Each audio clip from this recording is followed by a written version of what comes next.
Casting rumors and unceremonious announcements for the Batman, Part 2 being as rousing as they are is a testament to how highly anticipated the Batman sequel is. Sequels to comic-related movies, the Superman sequel Man of Tomorrow, for example, are endlessly captivating in this way, with world-building foundations established in their predecessor and imaginations running wild as to what villains or characters they may choose to feature, as well as what storylines from comic book source material might be adapted. We have known for a while now that Sebastian Stan will be playing the Batman, Part 2's Harvey Dent, and, while eventually witnessing half of him being burnt is inevitable, it does not seem plausible that Two-Face will be the sequel's main villain.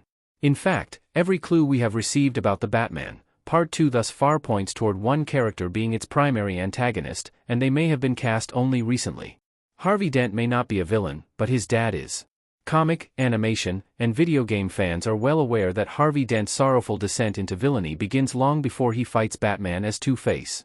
Batman, the animated series, Batman, The Long Halloween, and Batman, Arkham Shadow are a few phenomenal representations of his origin story and repressed mental illness. Batman, Arkham Shadow, for instance, paints a harrowing portrait of what Harvey's childhood looked like that is faithful to the comics, with his father, Christopher Dent, being an alcoholic who would flip a coin to let fate decide whether he would beat Harvey. The Batman does not bother reminiscing on Bruce Wayne's origin story, instead electing to center on a Wayne family conspiracy that not even Bruce was aware of, and the Batman, Part 2 reportedly casting Game of Thrones actor Charles Dance suggests that we may not need a guided trip down memory lane in order to understand how much abuse and torment Harvey suffered as a kid at the hands of his dad. Of course, it is anyone's guess how much of the movie will be dedicated to this character. But if someone as legendary as Charles Dance truly has been cast as Harvey's dad, this Batman, Part 2 casting seemingly guarantees that his role will be villainous and twofold. He would certainly persist as a cruel figure in Harvey's life, sure, but he may haunt Gotham City, too. Is Harvey's father in the Court of Owls?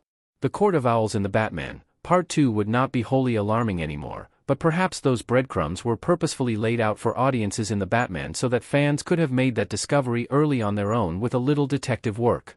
Still, it would be fantastic to see the Court of Owls adapted in the Batman, Part 2, and Harvey's dad being involved with the Court of Owls secret society would be a spectacular, if not somewhat expected, reveal.